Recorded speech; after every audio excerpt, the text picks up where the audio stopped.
this is Doug Giles, Warriors and Wildmen podcast. Rich, what's going on, my buddy, my pal? Doug Giles, what's happening? Here we are, Warriors and Wildmen, doing it again. Hey, did you see that comment on the Warriors and Wildmen? They reviewed our podcast and our page. And Rich, shock of all shock, you and I are flaming homosexuals. What? We're gay, yeah. Doug? And I didn't even know Not that there's anything wrong with that. Yeah, Doug, how can the liberals say that they support homosexuality, it's normal and it's cool, but then they turn it around and use it as an attack, and they don't get attacked by liberals? Oh, because they're inconsistent. Yeah, and also, Rich, and you know this, man, the liberals, they have not double standards, not triple standards, quadruple standards going into like Cinco-type standards. You know what I'm talking about? Yeah, whatever it needs to fit the situation, argument, discussion, they'll change like a chameleon. Yeah, you know, it happens all the time, man. Anytime I strike a nerve, anytime, you know, we frickin' get right over the target, here come the liberal woodlice. What is that moron's name? What's his name? You're not going to believe his name, Doug. His name is Maxim Ramsissy. Maxim Ramsissy. Yeah, maximum rammed sissy. I think that's why. I think that's probably why he's so focused on the homosexual. Can I go ahead and read this? Read it. Review. This is the most latently homosexual podcast I've ever heard. The sexual tension is palpable, and this would seem more authentic if the host would just bang it out already. Warriors and Wildmen should be the name of the nightclub at the top of Brokeback Mountain. My response to his thing was #triggered liberal. I'll send you the link where you can listen to us roast you on our podcast. And then he said, triggered by your mama jokes. Oh, he's referring to yesterday, because I flamed that dude on Twitter. And he said, nope, astounded by your lack of material. I'd be the hottest topic on your podcast. Enjoy. And I said, you're getting roasted as our dumbest topic so far. Enjoy the attention, millennial triggered mama's boy. I said, check out my friend Doug's book, Pussification. And I put the link right there so he could get it. And I said, we're actually recording this morning for release tomorrow. Don't miss it. We'll make you a star. He said, did you introduce him to your parents as your, quote, friend, or were you honest? I'll leave the pussification to you guys. And I said, Maxim rammed sissy. Don't feel threatened. I'm sure all the lady boys will still love a nutless boy like you. And his response was, good one. And the sick to his, the green face thing. So I love guys like that, Doug. I'm so thankful for social media where lesser men can feel equal. Because I promise you, Doug, I promise you, that douche knot would not have the nuts to tell me that to my face. He would never say it. And if he did, he would only finish half the sentence, and I will activate his dental plan. You know, it's weird how obsessed he is with our show, and and how hopeful and wishful he is that we're gay. So, on clods like that, I enjoy it. I appreciate their hate mail. I love their little hissy fit and their rage that they throw. Yep. I love the fact that we're definitely getting their ire up. But I also love Rich to completely segue from talking about, some poor little sap who's got nothing better to do with his life. And let's move into Thanksgiving, man. We got Thanksgiving coming up. What is today? Tuesday?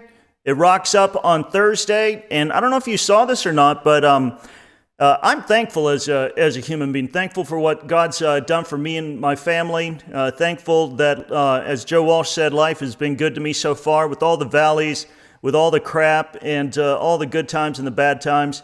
You know what? His praise continually comes out of my pie hole. I thank him constantly. Yep. I'm grateful for America, but you know what, Rich? There's a guy out there who has overdosed on grumpy and dumbass pills, and his name is, let me see if I can get this right, LaVar Ball. Have you heard of LaVar Ball? Unfortunately, Doug, I know who you're talking about. Hey, I saw this. I saw this guy on some liberal website. He goes, "You know what pisses me off about Donald Trump?" And this is a liberal. It's not a conservative guy. It's not some right-wing Christian or anything like this. It's liberal. He goes, "You know what?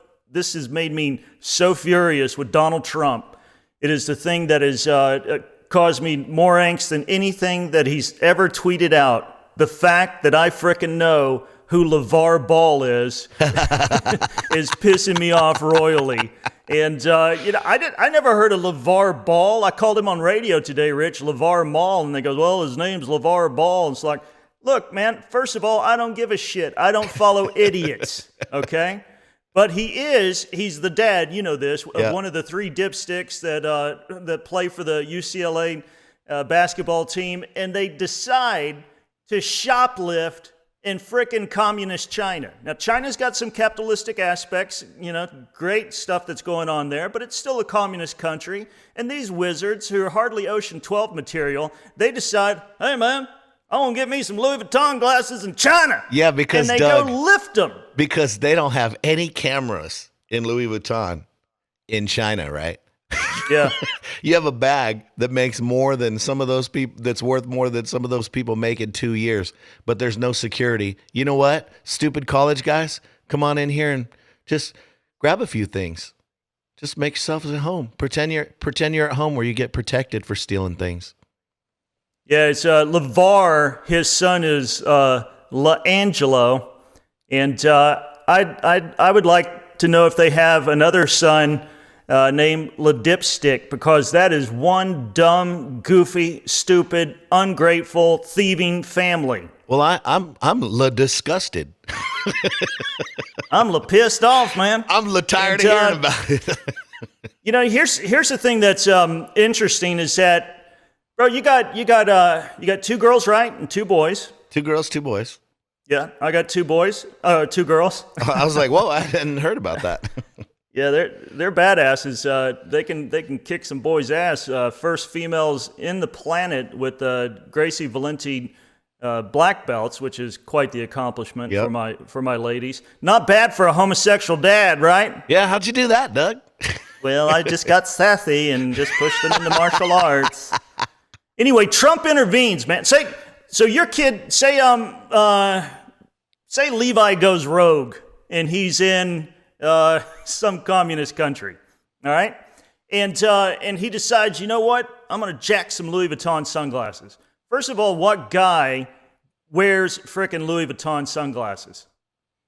Somebody, anyway, well, you know what? He needed some glasses to go with his La face. And he absolutely loved them. LaAngelo gets some Louis Vuitton shade.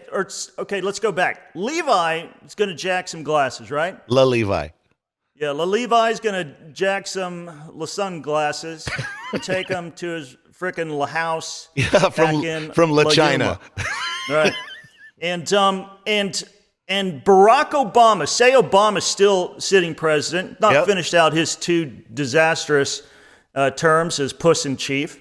And Levi's looking at 10 hard years, getting shanghaied in some frickin' prison in China. Getting Shanghaied. Shanghaied. And check it out, man. If Obama sprung your kid or my kid from a jail looking at 10 hard years for frickin' shoplifting, bro, you know what? I'm going to send Barack Obama. Can you see my cigar? I can see it. I'm going to send him, I don't know, not just one box. I'll send him the whole damn selection. We have 5 different cigars. Or if he doesn't like cigars, then I'll get him a tractor-trailer load of Marlboro Lights or whatever the hell he smokes. I'll get him some champagne. I'll get Michelle a spa treatment where she can have her back waxed and, take care of her nice and everything. And I would thank him. I would send him a thank you card on my personal stationery that's handwritten. I wouldn't say, I don't owe you anything, because you know what? I owe you everything. That's right. In regards to freeing my son. Hey, Doug, bringing up, talking about Obama. Look, I didn't support Obama. I didn't vote for Obama. But you know what? There were a few things that he did right. Right? He got bin Laden.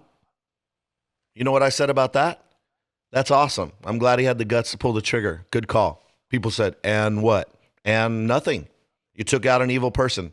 Well, he probably had some other motives. I don't care. Get out of my face. I don't want to hear it. You know, the reality is when somebody does something that's good, they get credit.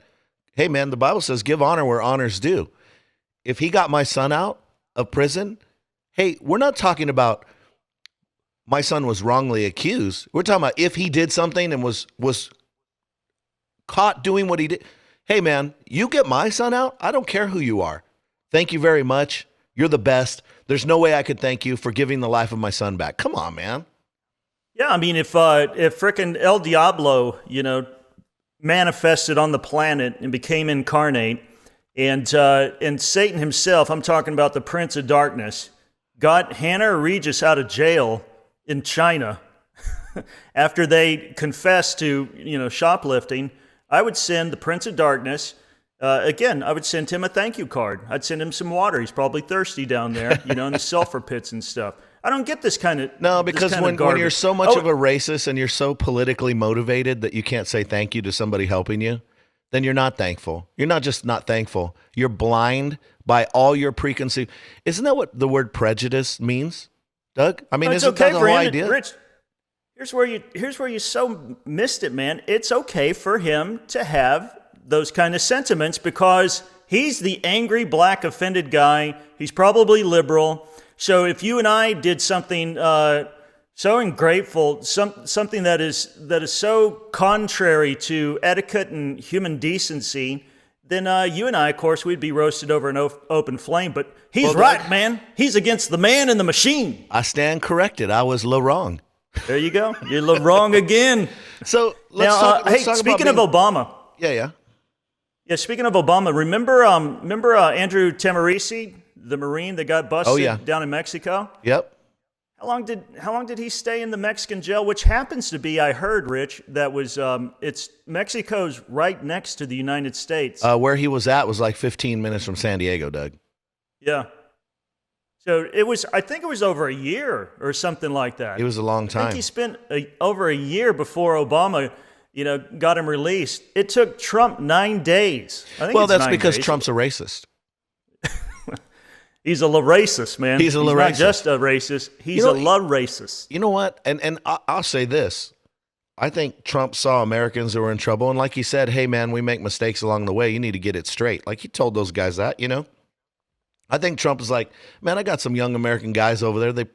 They're stupid. They don't deserve 10 years in prison, not according to our legal system, right? So he makes an appeal. He gets them out. And let's say this, Doug. Let's say he did it because he wanted to show that he's not racist. Maybe he did it because he's tired of people saying bad stuff about him. Let's just go ahead and say that. Let's say he had these other ulterior motives, right? All right. He did a good thing. I don't really care. If that was my son, I don't care what your motive is. Send him home. We'll whoop him when he gets home. I don't want him doing 10 years of hard labor in China in prison, I love the wizards on the left and stuff that they get into the motivation of Trump. Did he do it? Just as a wag the dog type thing. And everybody is turned into an immediate psychiatrist and psychotherapist, and they're able to read, the tea leaves of our mind. And I believe Jeremiah in the Old Testament said that, hey, man, you can't even discern the motives of your own heart, how much less somebody else's. So like you said, man, at the end of the day, it was a good deed. And like the familiar adage goes, no good deed goes unpunished.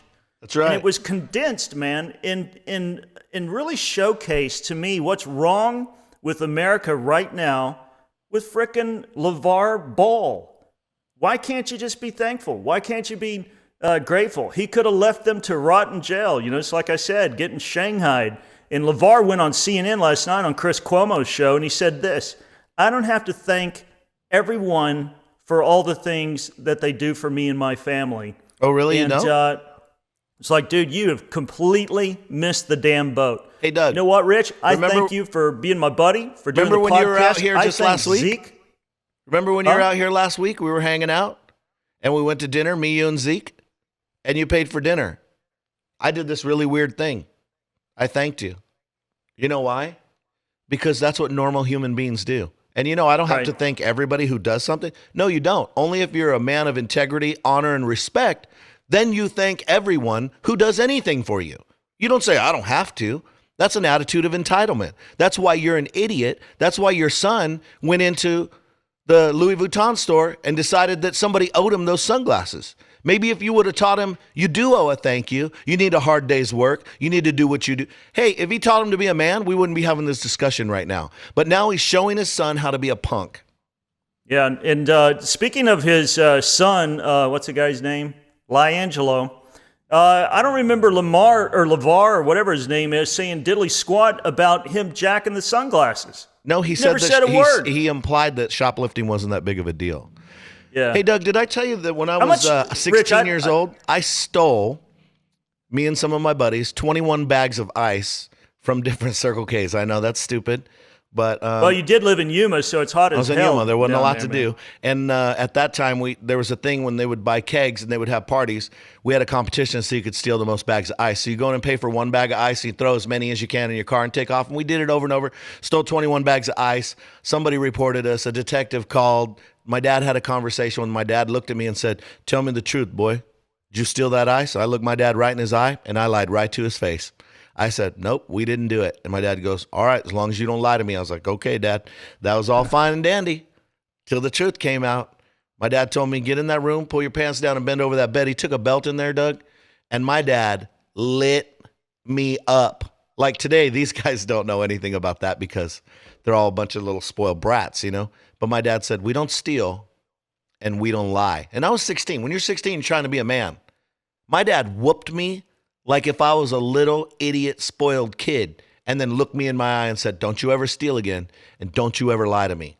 Boom. There it is. That's what dads do. Guess what? Yeah. I don't steal and I don't lie that much. Yeah, you know what? Old school parents like your dad and my folks, and how pretty much all of America was raised, no matter what color your skin was back in the day. That if we heard that our kid had the luxury afforded to him to go visit, a country like China, and to experience it with his basketball team, and he was afforded this grand exposure to a completely different part of the world, Representing the United States. exactly, and then that little shit stole sunglasses. Oh my God, man! The whole neighborhood would beat him up. Everybody would collectively crap down their throat. The dad would drag the little bastard out by his ear and make him, whether he meant it or not, apologize to the planet. Yeah, that's and right. Then, and then the father, he would do homage to, or not homage, he would repent, he would confess to the earth for quasi failing on his job and raising somebody who, like you said, thought that he was entitled to these shades. Hey, by the way, before we look, I'm not a big Louis Vuitton type dude. How much does those shades cost? I don't even know. They're expensive. First of all, Doug. it's not his. I tried on a somebody watch there. else's. I think it was $12,000 or $15,000. Come again? Yeah, it was $12,000 or $15,000. For sunglasses. No, for a watch. I'm talking about a watch. Oh, for a But watch, it was $12,000 or gotcha. $15,000. Okay, was so like, let's say all it's a right. tenth of that. All right, so it's Say it's $1,200 say bucks, it's $1,000 $1,500 yeah. bucks. Yeah, it's a felony. Oh, a felony's $100. Yeah, yeah. I got arrested for stealing some crap water skis, and I did this thing called probation. That's what when happens. When I was a wee little lad. Thankfully, I did it at 16. I got arrested on Mother's Day, by the way. That's Nice. always fun. Good present for the mom. And yeah, so it's not on my record, but it scared the living crap out of me. And for him to gloss over it, or to without him condemning it, just shows that again, they think they're entitled. Yep. LaVar and LaAngelo think that those sunglasses belong to somehow some injustice done 400 years ago. He's owed that stuff. Yep. And they don't have to thank anybody. And, Rich, I know we're supposed to be talking about Thanksgiving. We are kind of in a side way, but before we segue into our spirit going into this incredible holiday, I want to underscore once again that LaVar in LaAngelo is everything that's wrong with America, condensed in two little human bodies of an ungrateful person and a thief. Hey, man, and I'm definitely not going to argue with that. That's the problem with this generation is nobody takes personal responsibility. When I got arrested for the first time, I think it wasn't for the ICE thing. I was about 16 years old, and I wasn't afraid of being arrested. I was afraid of my dad coming. And my dad came 3 o'clock in the morning, does all the deal, gets me out, right? I start walking back to the car. My mom and dad are walking behind me, and my dad says, "Don't turn around, keep walking to the car." My dad kicked me in the butt, Doug, with cowboy boots on. Yes. And let me tell you, he hit the bullseye, if you know what I'm talking about. The tailbone. No, he hit my butt whole with the tip of his cowboy boot so hard my feet came off the ground. And all I hear is my dad, my former Marine Vietnam dad who still wears his hat like he's in the Marine Corps, who says, "Keep walking, boy, don't turn around." And I thought, is my body ever going to be normal again, right? But I'll tell you what, I'm thankful for that, Doug. I'm thankful that my dad never said, well, he never made an excuse for me. My mom never made an excuse for me. You know, they tried their best to help me. I was rebellious, you know, but the reality is I'm thankful for parents that taught me right from wrong. And it didn't matter if they could stop me. They tried their best because that's what parents do. And that, my children, is our Thanksgiving message to you. If your son ever gets caught stealing shades in communist countries, put your cowboy boots on and kick him in his butthole and punt him like he's a football. Kick him in his LaVar. And you know what? You didn't die. You didn't curl up in the fetal position. What you did do is that you became this productive citizen in an age of guilt manipulators. And you are grateful for just punishment, grateful for the lesson learned.